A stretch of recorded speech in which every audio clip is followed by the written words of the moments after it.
What's up, YouTube? Check this out. Rebuilding has begun. They're starting to throw the frame up. They're throwing it up quick. Let's see, I'm not sure what address this is, but this is right next to this, I think this house is gonna be famous right here. You can't really see it, it's all boarded up or like blocked off, but let me back up and try to get on top of this little thing so you can see it better.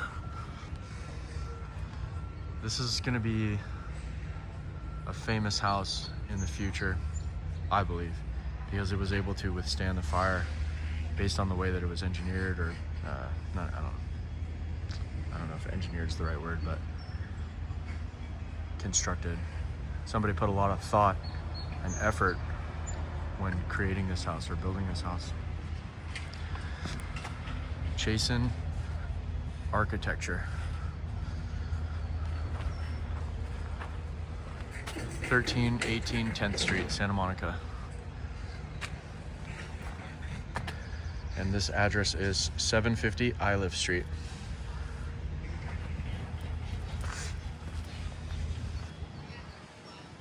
And then right next door, you got these guys for sale, 755 Iliff, if you guys want to see how much it's going for.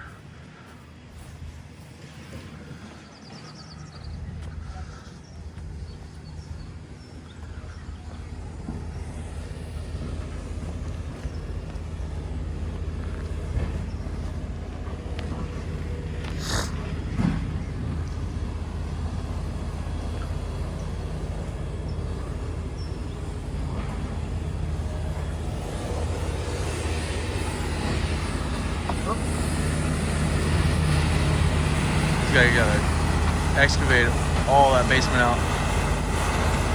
We're gonna start over from scratch.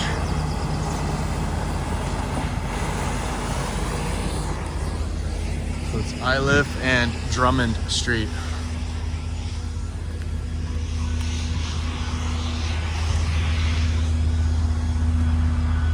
It says the road's closed right there.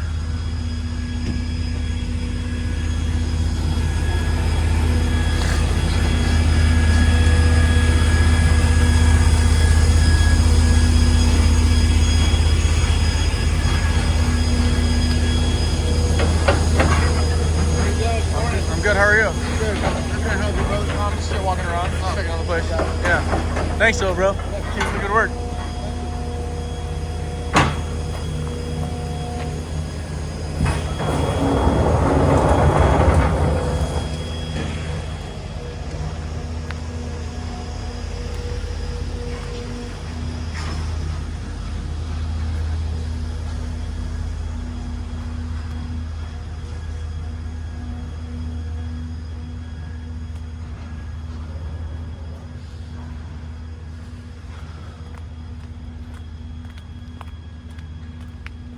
So we're here on Chautauqua. I'm always curious to know if that's the correct way to pronounce it. Chautauqua. What does this guy say? Looters will be shot. Yeah. Let's check out this address.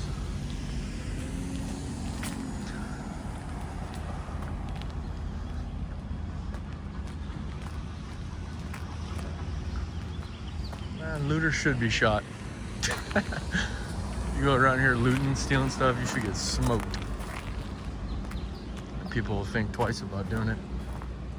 I bet you people are coming in here at nighttime and trying to rob the place. I bet you they're still trying to do it. And what's really sad is there's probably people still living in these homes like this.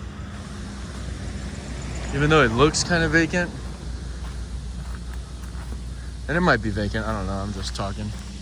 But I think that I know for a fact, actually, that there are some people living in these properties still.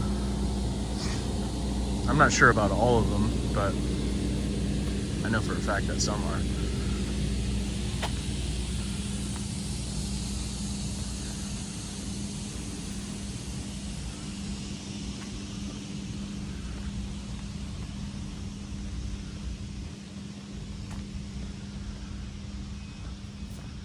still really like an eerie feeling walking through these areas early in the morning. It still feels like surreal.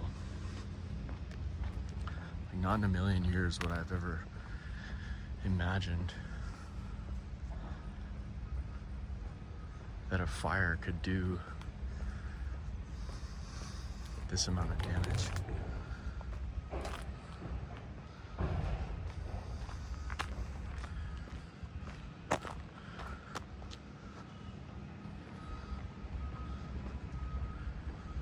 It just keeps going on and on and on.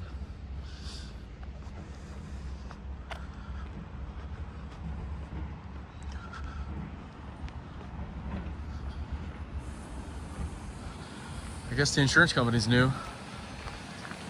They knew what was possible. This isn't their first rodeo, as they say. They've been through this many times, I'm sure. But here in the Palisades, it's super unusual. I can imagine like all the houses up in the hills in front of us going up in flames, but all of these streets in the flats or the alphabet streets, I would have never imagined that something like this could have happened. Billions and billions of dollars worth of equity just gone.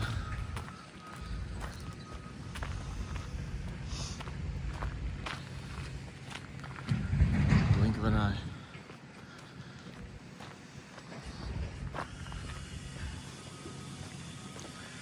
All right, so here's Carey Street and Kagawa, or however you pronounce it.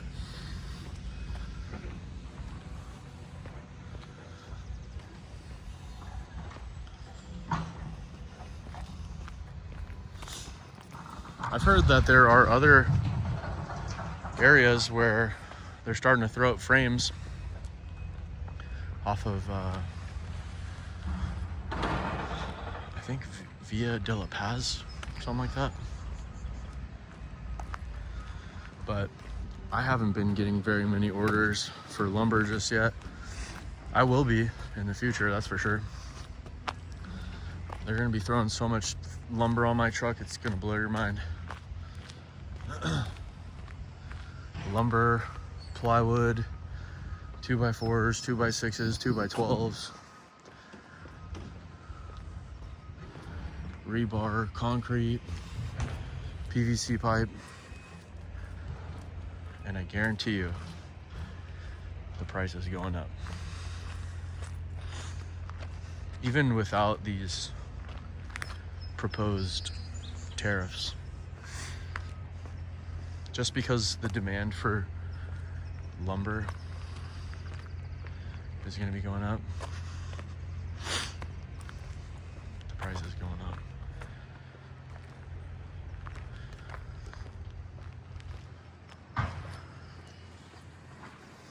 But if these tariffs do actually come to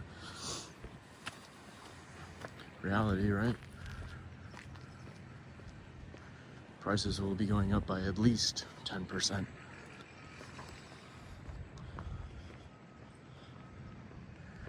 Which isn't good. People don't need prices to continue going up.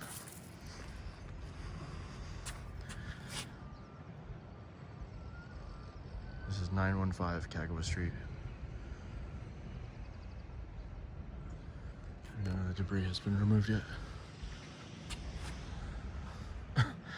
It says unsafe, do not enter or occupy. Yeah, no shit.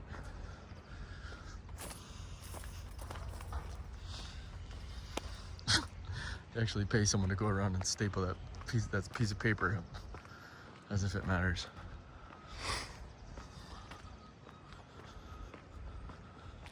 So we're on Kagawa and Bashford Street.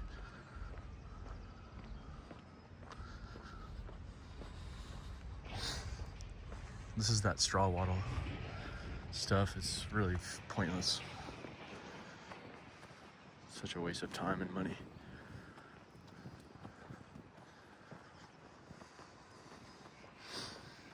It's such a pain in the ass to transport that stuff too. It's super tall. They roll it up, or they like coil it up in these little rings, and they stack them up 12 to 15 tall. So on the back of the trailer, you've got these really tall straw wattles. They're super top heavy and they're floppy. And when it gets wet in the morning like this, and it gets dewy, they get filled up with moisture. And if you don't have them strapped down really well in the truck, you'd be on the freeway doing 60 miles an hour, and all of a sudden you look in the rear view mirror and the damn thing come off the side of the truck. Don't ask me how I know.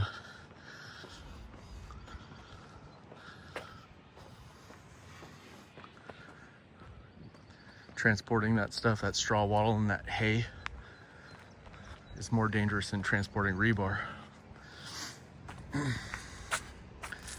This property's for sale. 1027 Kagawa Street.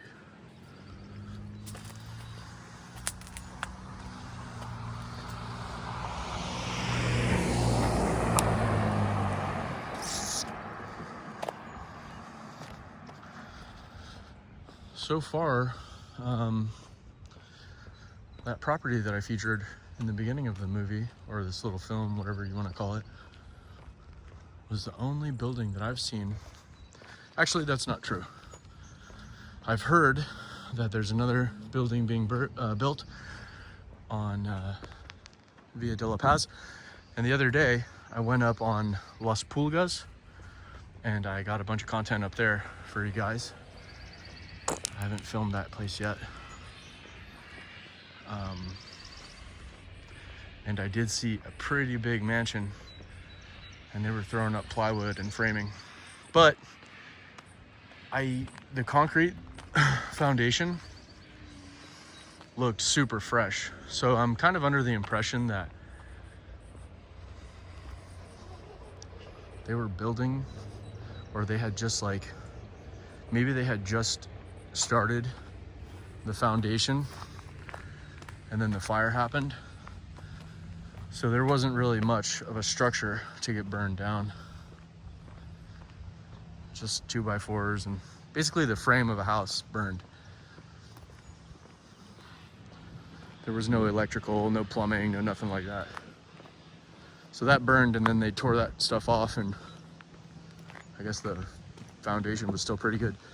You can see in the foundation where it was charred from the fire, so there definitely was a fire right there. But they're throwing up a frame already. Either the insurance companies gave them enough money, or the homeowners had some fat pockets. So, all right, so we're back here. This is Albright and Chautauqua.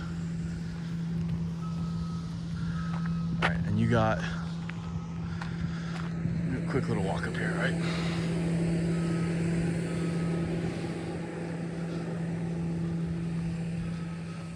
I want to say it's like 8 in the morning right now, and I've been up since like 4:30, and I went to the gym at 6 until 7, and then I went home and showered, got all my stuff, and headed out here to get some footage. So let's see. I think I featured these properties before. 1111 Chautauqua Boulevard, and then this one right across the street. For sale by appointment only. This is 1112 Chautauqua Boulevard. There's another one down there. And then I know for a fact that there's a couple more lots for sale up there. I'll start walking down.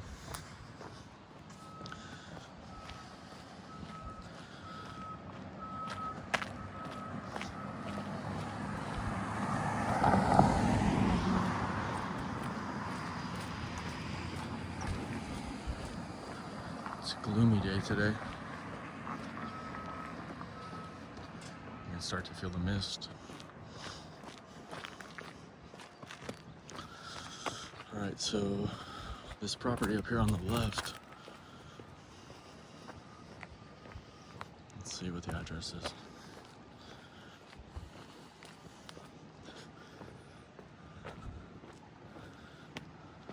The agency. This is 1058 Chautauqua Boulevard.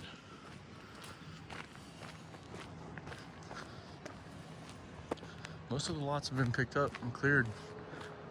Every once in a while you'll come across a lot like this where it's just been untouched. I'm not sure why that is.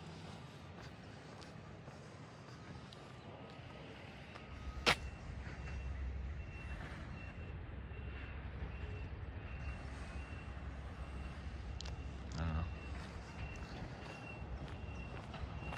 And like that one across the street.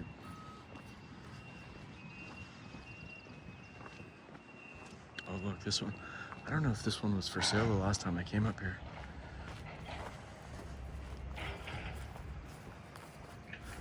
$1047 Chautauqua Boulevard. Maybe it was. I'm not sure.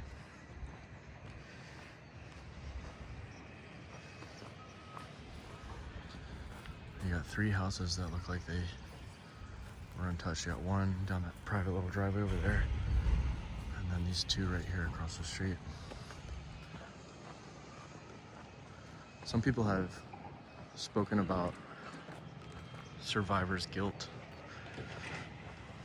I don't know if there's anything to feel guilty about. Like, I can imagine if you went to Vietnam or Afghanistan or something like that and all your buddies died, and you know, you didn't somehow, some miracle.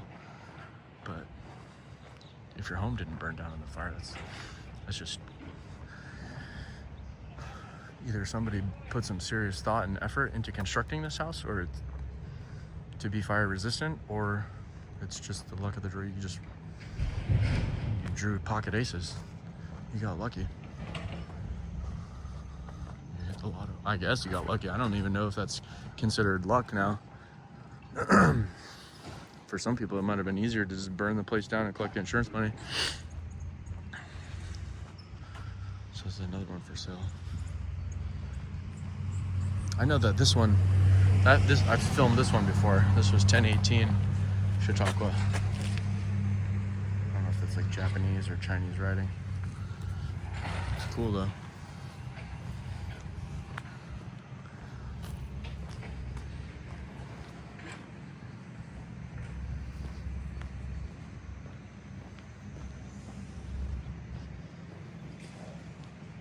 Shame.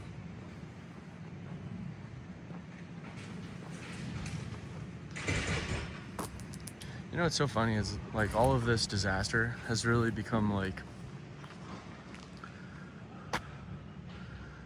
normal to me now.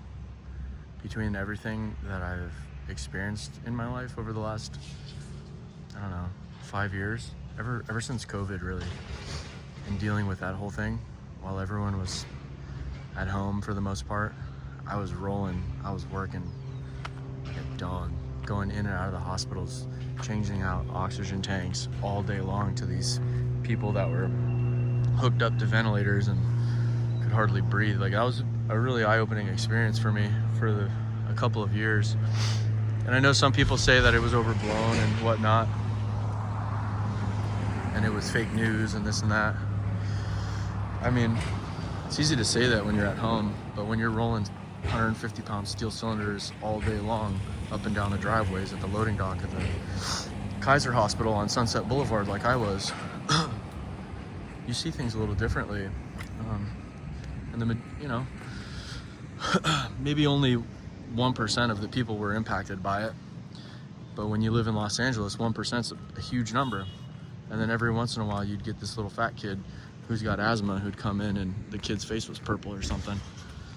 And that was pretty eye-opening. A couple of my friends passed away from it, like security guards who worked on the loading dock, a couple of the nurses that I used to flirt with, you know, and on the loading dock and stuff like that. The people, like the repetitive customers that we would deal with, passed away from it. I'm sure it's like that plus a number of factors, like the stress that they were acquiring from this whole thing. Like, so And then there was like riots in all throughout Beverly Hills. That was pretty eye-opening too. I'd never seen anything like that before. They tore Beverly Hills up, and now these fires, where thousands of houses and structures are getting burned to the ground. It's almost like you become desensitized to all of this stuff. It just becomes the new norm, you know? Like, it doesn't even faze me anymore. You become numb to it. Like, you can imagine, like, if you were a soldier and you were in Afghanistan or something like that, and you were just constantly being bombarded with bombs, you stop hiding, you don't even care anymore. And you're just like, if it's my time, it's my time.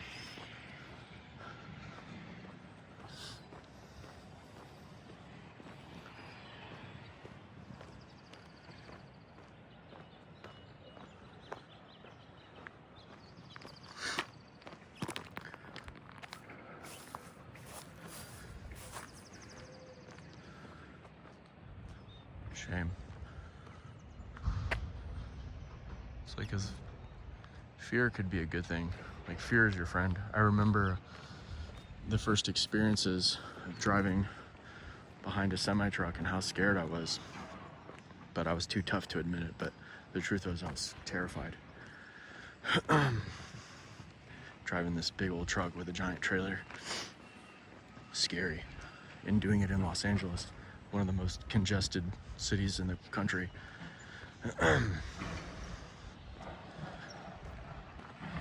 But fear in that instance is a good thing. Being fearful keeps you alive. It makes you think about the potential for bad things to happen. And you start to do what you can to avoid the potential risks. As weird as it sounds, like, fear is a good thing sometimes. It keeps you alive.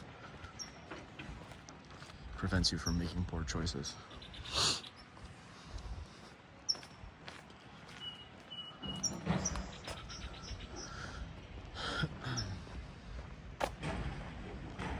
For those of you who are wondering, if you always hear me huffing and puffing, I'm a kind of heavier set guy, I guess. I don't know. And I have allergies too. I'm 6 foot, about 195 to 200 pounds, depending on the day and the climate and water and stuff like that. But breathing in all of this, these fumes and these, kind of like irritates my, I don't know. I probably sound like a mouth breather on some of these videos, and I keep the camera really close to my face. Anyways, all right, so this video is getting kind of long. We're gonna close it out soon. We're gonna finish back here on Cary Street in Kagwa. All right, so thank you guys to everyone who's been checking out the channel. I really appreciate it. The channel's actually still growing, which is amazing to me. And I really couldn't have done it without your guys' love and support and help, and all of the really cool and thoughtful, wonderful comments that I get from you guys. So thank you guys. Again, I really appreciate it. And until next time, guys, I'll talk to you later.